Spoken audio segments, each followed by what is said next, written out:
Hi, my name is April Richardson, and I'm joined here with my husband, JRock. ARich, JRock. Of course he had to do that, or he can't just be. All right, so we are two of the hosts on the SelfMade talk show, and we kind of have a segment that we wanted to talk about just because, number one, we're bringing some of our segments to where we're doing it more often, number one. Number two, this is something that is kind of, being parents.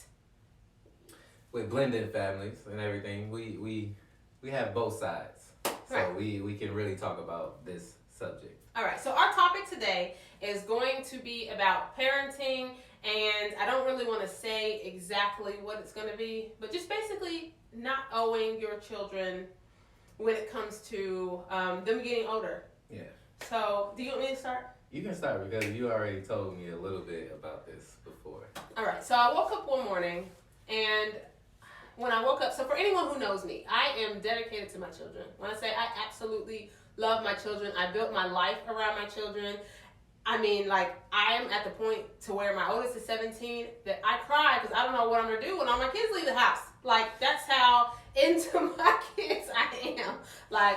He has to talk me through it sometimes. So, that being the case, I woke up one day, and it was just the other day, and I was like, you know what?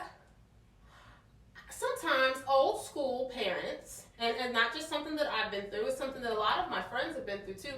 Old school parents feel that now that you're older and you're an adult, I took care of you, so you owe me. And when I say owe me, it could be something as simple as, hey, can you call me sometimes too, Mom? And the answer is, well, I'm your mom. I brought you into this world, so if anything, you owe me that. Yes, so we're talking, I'll say for me, I'm talking for experience.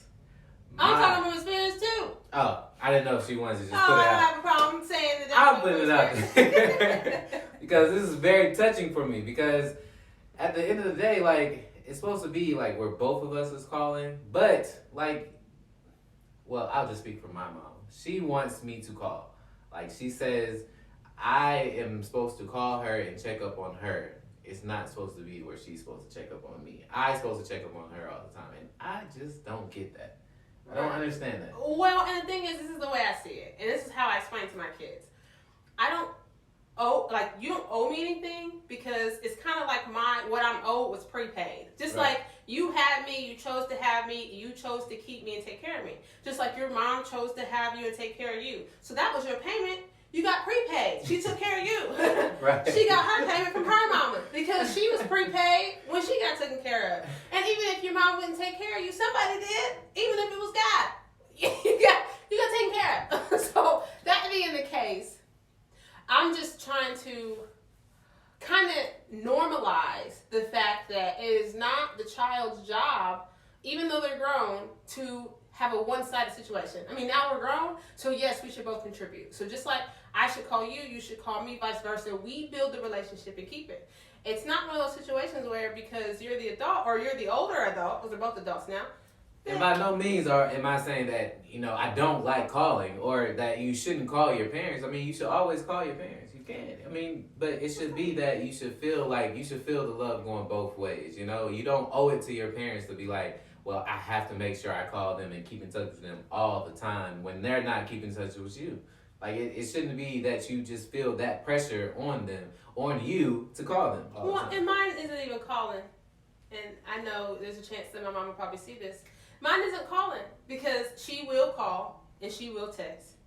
Mine is when there's an issue, you always got to be the bigger person and fix it. Ma, it should be both of us fixing it. Mine different. And sometimes I have to call. sometimes I don't even know we have an issue. I don't know that we have an issue. So how do I fix something if I don't know we have it? Just out the blue, you have a problem? What happened? The whole week we've been good. We've been great. The conversation's been great. And then all of a sudden, you feel it. It's a feeling. You feel wait, something's wrong. I don't know. What did I do? What happened? This time.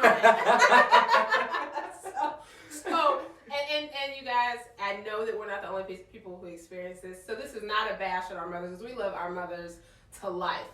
We love our mothers. It's just, I do feel like that it's an older generation thing. even, and I'm gonna say this, in the Black community, another, I feel like, thing that we need to normalize. So we have this perception that, all right, I took care of you, now that you're older, use your money to take care of me. When really, if you really think about how wealth goes, when you think of those families who are wealthy and generational wealth, how it happens, it starts from the older generation and gets passed down, and then gets passed down and gets passed down. Absolutely. How that gets defeated is because we instead say, all right, I didn't make it to where I feel like I created generational wealth, so now you make it, pass it back to me. No. The thing is at the end of the day, I don't care. I'm going to take care of my people. Like, I'm going to take care of my mother. I'm going to take care of my father. So it's not even a matter of being greedy. But I'm saying, like, if we keep living in that fantasy that that's how generational wealth is built, we'll never get to the point that it continues to be passed down. And that's where it's supposed to be. Passed down for generations to come. So that way the kids are already into that. Like it's just... It's frustrating. And in this case, I'm not even going to say this is something that is related to my mom, because my mom doesn't ask me for anything, you guys. So it's not like it's like, but I'm just saying, looking at how it just goes in our community in general, that's how it is. It's more like, oh, he made it to the NBA. Buy mama a house, buy mama a car, and yeah, granted, like I said, as you make it, you're going to take care of your people. But there's somewhere where it gets lost that it's supposed to be creating wealth. Owed. Yeah, it's supposed to, right. Like, you owe them to since you made it to the NBA, that you owe your mom and everybody else. And some people, you don't even know. Like, they just come crawling out the woodworks. Hey, I'm your cousin. You remember me? I changed the Pampers. You take care of me. Like, no. Like, that's not how it's supposed to go. I actually have an uncle that I never knew was my uncle, and I hope he sees this. So, because I own my business, and I'll post a lot about what we offer for business. So people automatically assume that I'm balling, not realizing that when you own a business, now you have more bills, more money, more problems. That being the case, he hopped in my inbox like, hey, I'm your uncle. I forget his name, but I know it's somewhere around Alfred. I don't know. Alfred, something like that. He said, hey, I'm your uncle. I had something happen with my truck. It's going to cost me $300 something. I got part of it. Can you send me $180? I said, I don't even know who you are. So I reached out to my cousin.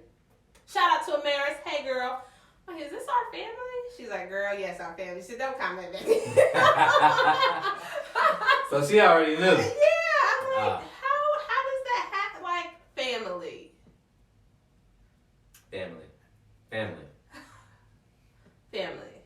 But we love our family. Yes. I keep having to give disclaimers because I feel like some people may be offended.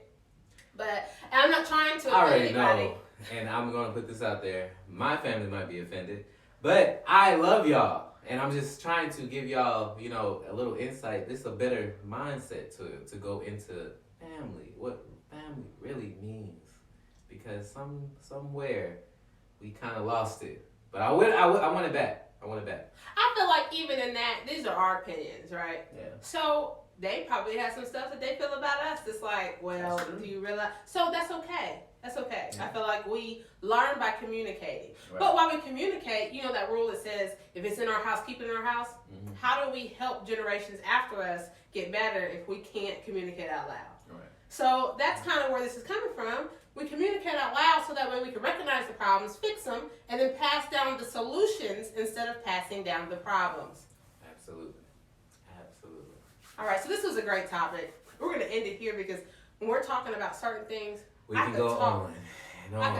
And I still have to be careful because I do have to make sure that it doesn't get misconstrued any other kind of way. Because it really is out of love and out of a topic that I feel like we need to talk about. Right. So with that being said, thank you for tuning in. I'm ARich. I'm JRock. We'll see you next time. Peace.